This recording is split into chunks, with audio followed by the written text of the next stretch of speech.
Hello and welcome to this edition of Elections Unlocked US Special. This is the last weekend before the 5th of November polls in the United States of America, and what a year it has been.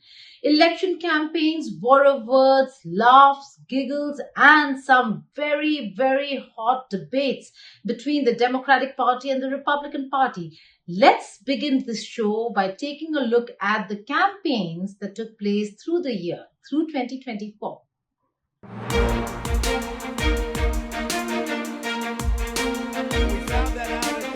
The race to White House every time is a colorful one. But 2024 trumped it all. But we're seeing numbers, they're saying, wow, those are big numbers.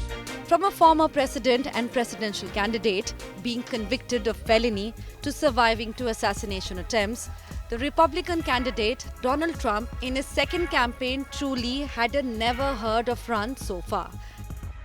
The Democrats matched him in every step with a lackluster first debate performance by the incumbent President Joe Biden to drop out of the race just about months before the voting to name the Vice President and his running mate Kamala Harris as the candidate. It was a befitting fight, adding colors. Sometimes a bit too much for the voters' comfort. With days to go until the US presidential vote and polls showing the election on a knife edge, voters dressed up for Halloween and discussed their fears ahead of 5th November voting. I think my biggest fear of this election is going forward, are we going to be united? We're losing our unitedness of the states, and that scares me to death. And I don't care what side you're on, but we all need to come together. And no matter who wins, let's come together. That's my fear. That's a big fear. The scariest thing would be maybe if not enough people turn out to vote. Everyone's vote is important, rather who you're voting for, So just showing up to the election, and getting your voice out there is like a big step in itself. Since the time the election campaign zeroed in between Republican former President Donald Trump and the Democrat incumbent President Joe Biden, it was a tumultuous ride that received its first big blow on 30th May. Trump became the first former American president to be convicted of felony crime. A jury found him guilty of 34 counts of falsifying business documents in a hush money scheme to illegally influence the 2016 presidential election. The judge in the case later postponed Trump's sentencing until after Election Day. In less than a month, the two candidates locked horns for their first public debate on 27th June. President Joe Biden's mental acuity was called into question following a disastrous first presidential debate with Trump. Eligible for what I've been able to do with the COVID. With dealing with everything we have to do with. Look, if we finally beat Medicare. His halting delivery, perplexing responses, and apparent confusion prompted question over whether he's fit to run for re-election. President Trump? I really don't know what he said at the end of that sentence. I don't think he knows what he said either. Soon, after the big wig supporters of the Biden campaign like George Clooney made their demands for the president to step down in open public statements, Joe Biden remained adamant. And then, within a fortnight, Donald Trump survived an assassination attempt. A gunman shoots Trump, grazing his ear, while he's speaking at a rally in Butler, Pennsylvania on 13th July. Another man at the rally is shot and killed. Questions about Secret Service's missteps surfaced, leading to congressional hearings and the eventual resignation of Secret Service Director Kimberly Sherrill. The Republicans seemed to surge high on sympathy count. 2 days later, Donald Trump appeared with a bandage ear at the National Convention to tap Senator JD Vance of Ohio as his running mate. But I'm thrilled to have a new friend and partner fighting by my side. The next Vice President of the United States, the current Senator from Ohio, JD Vance, and his incredible wife, Usha.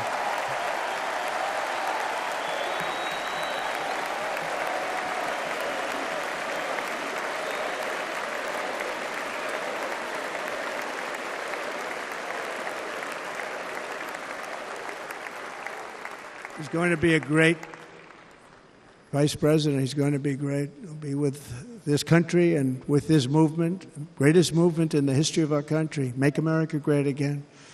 When they criticize it, they say, we're going to try and stop MAGA. I said, MAGA is Make America Great Again. What are you going to stop? There's nothing to stop. Then they say, oh, that's right. It's very tough to fight it. And all of the people that did try and fight it have failed. But he's going to be with us for a long time, and it was an honor to select him. Great, great student at Yale. His wife was a great student at Yale. They met at Yale. These are two smart people. So, JD, you're going to be doing this for a long time. Enjoy the ride.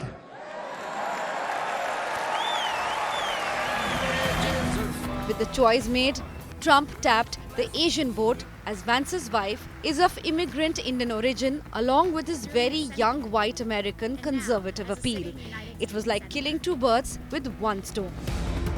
Cornered and with drop in ratings, Joe Biden turned the tide decisively in favor of the Democrats by dropping out of the race in a sudden announcement on 21st July. Vice President Kamala Harris replaced Joe Biden as the Democratic nominee for president, becoming the first woman of color to head a major party ticket. She received immediate support from fundraisers, pulling in $81 million in the first 24 hours and from leaders in Congress. Her place at top of the ticket was effectively set in stone when the Obamas announced their endorsement for her. And so my question to you, Georgia, is how is any of that going to help you? We do not need 4 years of a wannabe king, a wannabe dictator running around trying to punish his enemies. That's not what you need in your life. America's ready to turn the page. We are ready for a better story. Georgia, we're ready for a President Kamala Harris. Within a month and a half, Harris and Trump squared off in the second and final presidential debate before Election Day on 10th September. Both candidates started to seem tied in neck-and-neck contest as far as the rating goes. And then, on 15th September, the Secret Service stopped a second apparent assassination attempt on Trump as he played golf at his West Palm Beach golf club in Florida. Unlike the first assassination bid, the second one hardly had any impact on the close contest between the two. But a month later, on 22nd October, Donald Trump's former chief of staff, retired General John Kelly, said that Trump meets the definition of being a fascist. It added more fuel to the fire, and Democrats were quick to use it to their advantage. This is a window into who Donald Trump really is. From the people who know him best, from the people who worked with him side by side in the Oval Office and in the Situation Room. And it is clear from John Kelly's words that Donald Trump is someone who, I quote, certainly falls into the general definition of fascist, who in fact vowed to be a dictator on day one and vowed to use the military as his personal militia to carry out his personal and political vendettas. The ball is soon going to be in the court of voters, and the fate of the seesaw year-long campaign will come to an end with the clear victor emerging on 6th of November.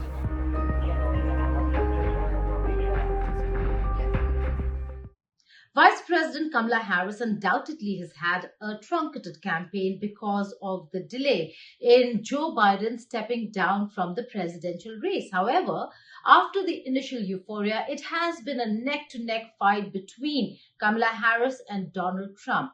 And the entire campaign and the war of words can be summarized in just one word: acrimonious. Here's why. I wouldn't have picked Vice President Trump. The war of words was full on in the race for the White House.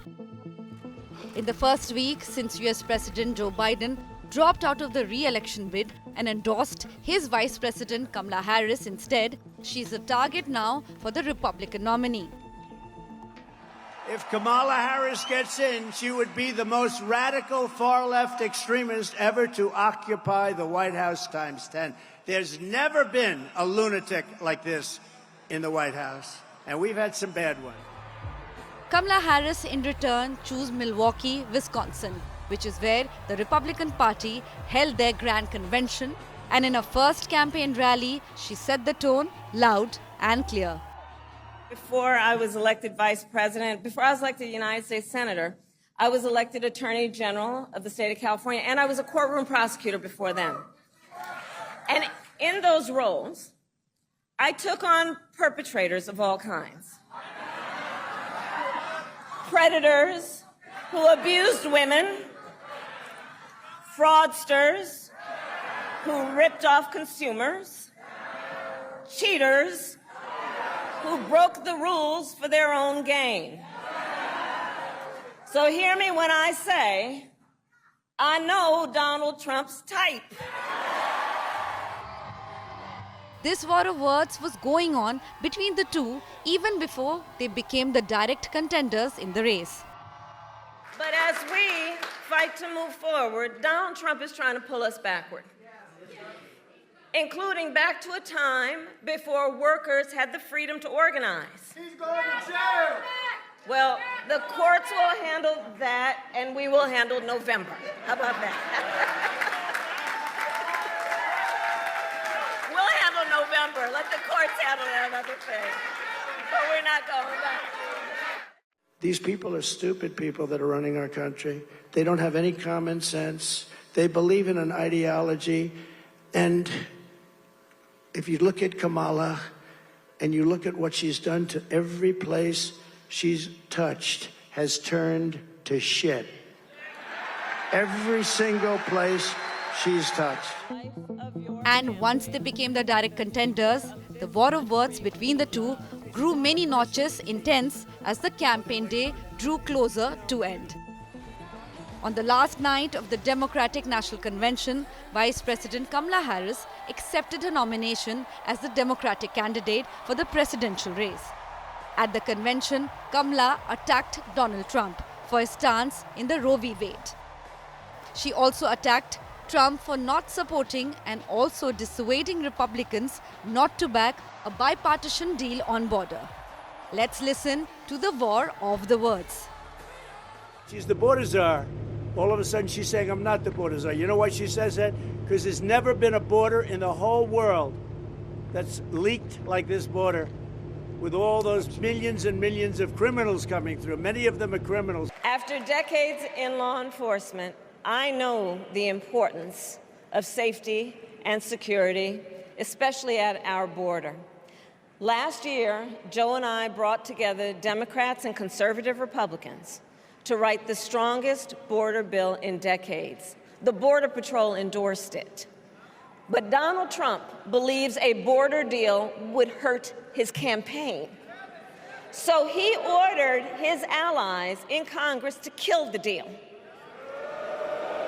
Well, I refuse to play politics with our security, and here is my pledge to you. As president, I will bring back the bipartisan border security bill that he killed, and I will sign it into law.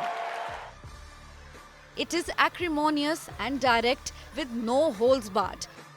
Americans now have to decide the winner of this all-dagger-out battle of words. Kamala Harris is on a historic run. If she wins, she will become the first woman president of the United States of America and also the first president of African and Asian descent. It is indeed a watershed moment in American history, one that nobody has been able to achieve yet, not even Hillary Clinton. Let's take a look at Kamala Harris's journey so far. I, Kamala JD Harris, do solemnly swear, so help me God. She's the first Indian African origin Vice President of the US. Kamala, meaning she of the lotus, is proud of her Indian ancestry from her mother's side. And she stands for the African origin Americans as a champion inheritor of her Jamaican father. A lawyer turned politician, this Californian embraces her mixed origin with American pride that unites the country and at a moment of crisis her party. On 21st July, when Joe Biden announced his decision to exit the re-election bid, he endorsed his Vice President Kamala Harris in a historical bid that America has never seen before.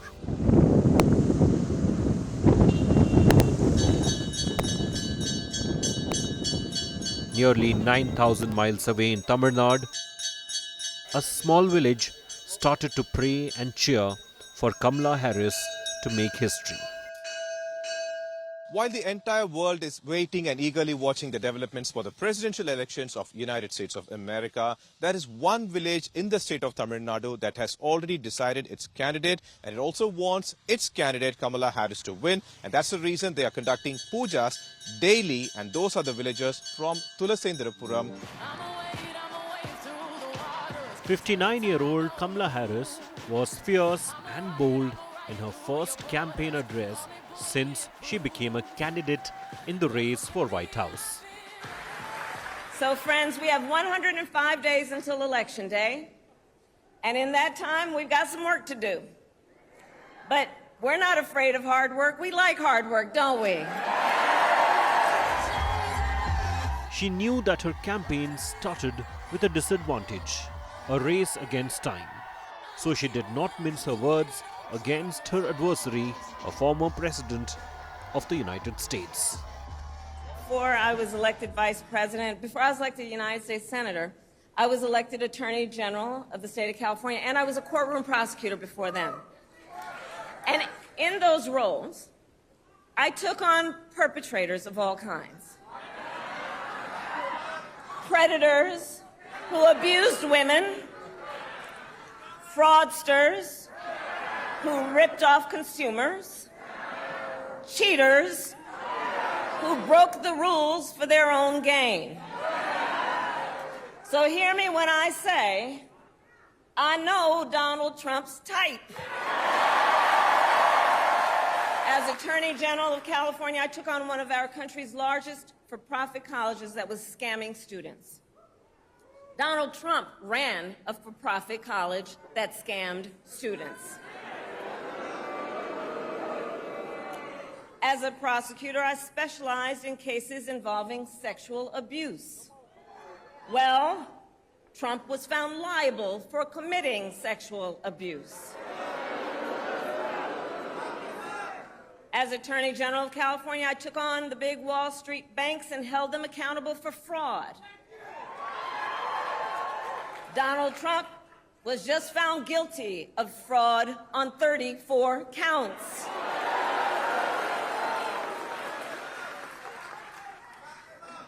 But let's also make no mistake, this campaign is not just about us versus Donald Trump. This campaign is about who we fight for. This is about who we fight for. Just look at how we are running our campaigns. So Donald Trump is relying on support from billionaires and big corporations.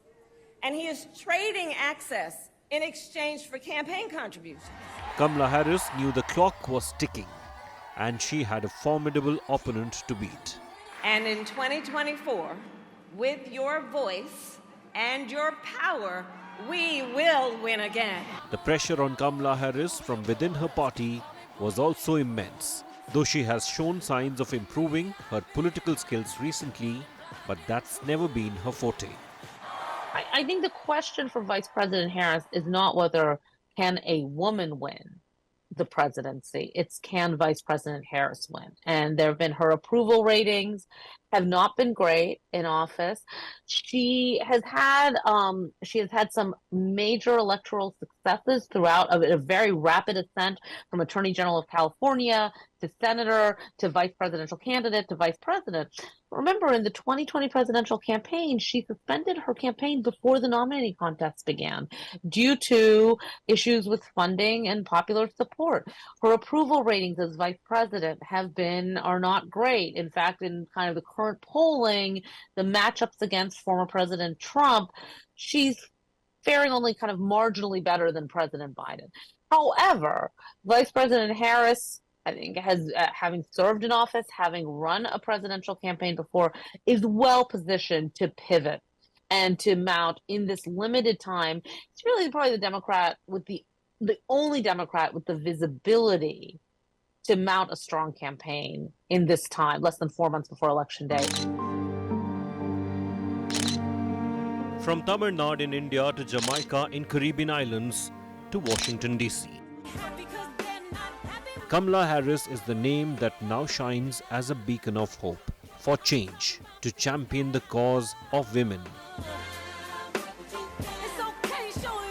blacks, immigrants, all combined in an American dream in the race for White House, to the top chair in the Oval Office. Former President Donald Trump spent most of the 4 years of Biden administration fighting cases in courts. And when he started a second campaign, it started with fighting Joe Biden until he quit and Kamala Harris took over. Now, it is time for Donald Trump to consolidate his traditional vote bank to ensure that he gives Kamala Harris a tough fight.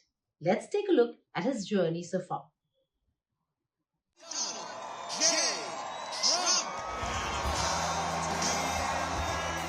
He is a former president seeking another term.